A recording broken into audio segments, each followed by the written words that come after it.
ವಿದ್ಯಾರ್ಥಿಗಳೇ, ಮುಂದಿನ ಲೆಕ್ಕವನ್ನು ನೋಡೋಣ.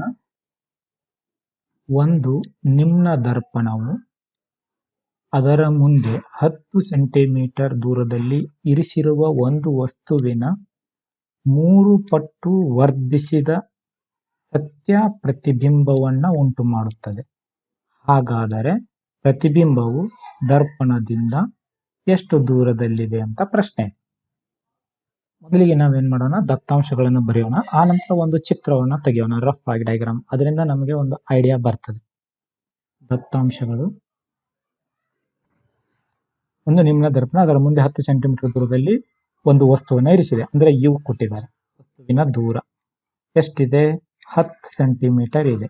ನಾನು ಒಂದು ಮಾತನ್ನ ಹೇಳಿದ್ದೆ, ಯಾವಾಗ್ಲೂ ಯು ಅನ್ನ ನಾವು ನೆಗೆಟಿವ್ ಅಲ್ಲೇ ತಗೋಬೇಕು ಅಂತ. ಯಾಕಂದ್ರೆ ಅದನ್ನ ಎಡಭಾಗದಲ್ಲಿ ಇಟ್ಟಿರ್ತೀವಿ. ಕಾರ್ಟೇಶನ್ ಸಂಕೇತಗಳ ಆಧಾರದ ಮೇಲೆ ನಾವು ಯಾವಾಗ್ಲೂ ಯು ಅನ್ನ ಋಣಾತ್ಮಕವಾಗಿ ತೆಗೆದುಕೊಳ್ಳಬೇಕು. ಓಕೆ. ಹಾಗೆ ವಸ್ತುವಿನ 3 ಪಟ್ಟು ವರ್ಧಿಸಿದ ಸತ್ಯ ಪ್ರತಿಬಿಂಬ m is equal to 3 times ಅಂದ್ರೆ ದೊಡ್ಡದಾಗಿರುವಂತದ್ದು ಇದೆ ಅಂತ. ಆದ್ರೆ ಇದು ಸತ್ಯ ಅಂತ. ಸತ್ಯ ಅಂದ್ರೆ ನಾವೇನ್ ಮಾಡುತ್ತೆ, ಸತ್ಯ ಪ್ರತಿಬಿಂಬ ಹೇಗಿರುತ್ತೆ? ತಲೆ ಕೆಳಗಾಗಿರುತ್ತೆ. ತಲೆ ಕೆಳಗಾಗಿದ್ರೆ ಅದು ಋಣಾತ್ಮಕವಾಗಿರುತ್ತೆ. ಈಗ ಇಲ್ಲಿ ಚಿತ್ರ ತೆಗಿತೀನಿ ಒಂದು. ಸೊ ಇದು ಒಂದು ಪ್ರಧಾನ ಅಕ್ಷ, ಇದೊಂದು ನಿಮ್ನ ದರ್ಪಣ. ಇಲ್ಲಿ ಒಂದು ವಸ್ತುವನ್ನ ಇರಿಸಲಾಗಿದೆ ಮುಂದೆ 10 ಸೆಂಟಿಮೀಟರ್ ದೂರದಲ್ಲಿ. ನಮಗೆ 10 ಸೆಂಟಿಮೀಟರ್ ಇದು ಎಡಭಾಗ ನೆಗೆಟಿವ್, ಈ ಕಡೆ ಬಲಭಾಗ ಇಲ್ಲಿ ಪಾಸಿಟಿವ್ ರಿಸಲ್ಟ್ಸ್ ಎಲ್ಲ. ಈ ಕಡೆ ಬರುವಂತಹ ದೂರಗಳೆಲ್ಲ ಧನಾತ್ಮಕವಾಗಿರ್ತವೆ, ಈ ಕಡೆ ಬರುವಂತಹ ದೂರಗಳೆಲ್ಲ ಋಣಾತ್ಮಕವಾಗಿ ಇರ್ತವೆ. ಈ ಕಡೆ ಎಲ್ಲ ಋಣಾತ್ಮಕ, ಈ ಕಡೆ ಎಲ್ಲ ಧನಾತ್ಮಕವಾಗಿರ್ತವೆ. ಇನ್ನು ಅದೇ ತರ 3 ಪಟ್ಟು ವರ್ಧಿಸಿದ ಅಂದ್ರೆ ದೊಡ್ಡದಾಗಿರುವಂತಹದ್ದು ಸತ್ಯ ಪ್ರತಿಬಿಂಬ ಅಂದ್ರೆ ತಲೆ ಕೆಳಗಾಗಿರುವಂತದ್ದು. 3 ಪಟ್ಟು ದೊಡ್ಡದಾಗಿರುವಂತ ಅಂದ್ರೆ ಇಲ್ಲಿ ಋಣಾತ್ಮಕ ಕೆಳಭಾಗದಲ್ಲಿ ಅಂದ್ರೆ ಪ್ರಧಾನ ಅಕ್ಷಕ್ಕೆ ಲಂಬವಾಗಿರುವ ಎತ್ತರಗಳು ಕೆಳಮುಖವಾಗಿದ್ರೆ ಅದನ್ನ ನೆಗೆಟಿವ್ ಇಂದ ತಗೋಬೇಕು, ಅದೇ ಮೇಲ್ಮುಖವಾಗಿದ್ರೆ ಪಾಸಿಟಿವ್ ಆಗಿ ತಗೋಬೇಕಂತ ಹೇಳಿದ್ವಲ್ಲ. ಅದೇ ರೀತಿ ನಾವು ಈ ವರ್ಧನೆಯನ್ನ -3 ಅಂತ ತಗೊಂಡ್ವಿ, ಯಾಕಂದ್ರೆ ಇದು ಸತ್ಯ ತಲೆ ಕೆಳಗಾಗಿರುವಂತ.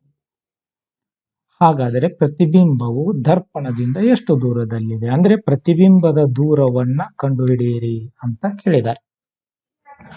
ಓಕೆ, ನಮ್ಗೆಲ್ಲರಿಗೂ ಒಂದು ಸೂತ್ರ ಗೊತ್ತಿದೆ. ಏನು? ಎಂ ಇಸ್ ಈಕ್ವಲ್ ಟು ದರ್ಪಣ ಇರುವುದರಿಂದ -p/u. ಈ ಸೂತ್ರ ಗೊತ್ತಿದೆ. ನಾನು ಅದನ್ನ ಈ ತರ ಬರೀತೀನಿ,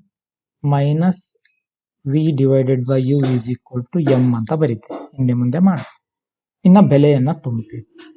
-v/u ದ ಬೆಲೆ ಎಷ್ಟಿದೆ? -10 ಇದೆ. m ದ ಬೆಲೆ -3 ಇದೆ. ಇಲ್ಲಿ ಈ ಮೈನಸ್ ಹೋಗ್ಬಿಡತ್ತೆ. ಇದು v/10, ಇಲ್ಲಿ -3 ಉಳಿಯುತ್ತೆ. ಈಗ ನಾನು ಏನ್ ಮಾಡ್ತೀನಿ, v ನ ಇಲ್ಲೇ ಇಡ್ತೀನಿ, 10 ಆ ಕಡೆ ತೆಗೆದುಕೊಂಡು ಹೋಗ್ತೀನಿ. ಇಲ್ಲಿ ಡಿವೈಡ್ ಆಗ್ತಾ ಇರುವಂತ 10 ಈ ಕಡೆ ಬಂದ್ರೆ ಮಲ್ಟಿಪ್ಲೈ ಆಗುತ್ತೆ. ಇಂಟು 10 ರಿಸಲ್ಟ್ ಏನ್ ಬಂತು ನನಗೆ? -30 ಸೆಂಟಿಮೀಟರ್.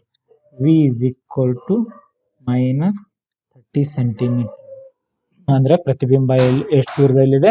ಈ ದರ್ಪಣದಿಂದ 30 ಸೆಂಟಿಮೀಟರ್ ದೂರದಲ್ಲಿದೆ. ಸೊ ಇನ್ನೊಂದ್ಸರಿ ನಾನು ಇದನ್ನ ವಿವರಿಸ್ತೀನಿ.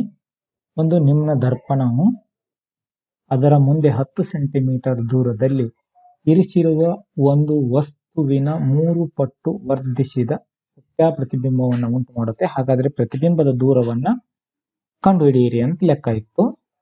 ಏನೇನು ಕೊಟ್ಟಿದ್ರು ಅಂದ್ರೆ, ಒಂದು ವಸ್ತುವಿನ ದೂರ ಕೊಟ್ಟಿದ್ರು, ಆ ನಂತರ ವರ್ಧನೆ ಕೊಟ್ಟಿದ್ರು, ಅದು ಎಷ್ಟು ವರ್ಧಿಸಿದೆ ಅಂತ ಕೊಟ್ಟಿದ್ರು, ಎಂ ಬೆಲೆ ಕೊಟ್ಟಿದ್ರು. ಅದು ಸತ್ಯ ಆಗಿರೋದ್ರಿಂದ ಮೈನಸ್ ಅಲ್ಲಿ ತಗೊಂಡಿದ್ದೀನಿ ಅದನ್ನ, ಯಾಕಂದ್ರೆ ತಲೆ ಕೆಳಗಾಗಿರುವಂತ ಬಿಂಬ ಅದು, ಹೀಗಾಗಿ ಋಣಾತ್ಮಕವಾಗಿರುತ್ತೆ. ಇನ್ನು ವಿ ನ ಕಂಡುಹಿಡಿರಿ ಅಂತ ಹೇಳಿದ್ರು. ನಮಗೆ ಗೊತ್ತಿರುವಂತಹ ಸೂತ್ರ ಏನಿದೆ? M is equal to -v/u, -v/u is equal to m. ಅದನ್ನೇ ನಾನು ರಿವರ್ಸ್ ಆಗಿ ಬರೆದೆ. ಇಲ್ಲಿ ಬೆಲೆಯನ್ನು ತುಂಬಿಕೊಳ್ತೀನಿ. -v ಗೆ ಹಾಗೆ ಇರುತ್ತೆ. u ದು ಬೆಲೆ -10 ಇಸ್ ಈಕ್ವಲ್ ಟು m ದ ಬೆಲೆ -3. ಆಮೇಲೆ ಇಲ್ಲಿ ಮೈನಸ್ ಹೋಗ್ಬಿಡತ್ತೆ. v/10 ಅಷ್ಟೇ ಉಳಿಯುತ್ತೆ. ಇಲ್ಲಿ -3. ಹಾಗಾಗಿ ವಿ ಇಸ್ ಈಕ್ವಲ್ ಟು ಇಲ್ಲಿ 10 ಡಿವೈಡ್ ಆಗ್ತಾ ಇದೆ, ಈ ಕಡೆ ಬಂದ್ರೆ ಅದು ಮಲ್ಟಿಪ್ಲೈ ಆಗುತ್ತೆ. ಅವಾಗ v is equal to -30 centimetres, 30 centimetre ಅಂತ ನಮಗೆ ದೊರೀತು. ಓಕೆ ವಿದ್ಯಾರ್ಥಿಗಳೇ, ಅರ್ಥವಾಯಿತು ಅಂತ ಭಾವಿಸ್ಕೊಳ್ತೀನಿ. ಮುಂದಿನ ಲೆಕ್ಕವನ್ನ ನೋಡೋಣ.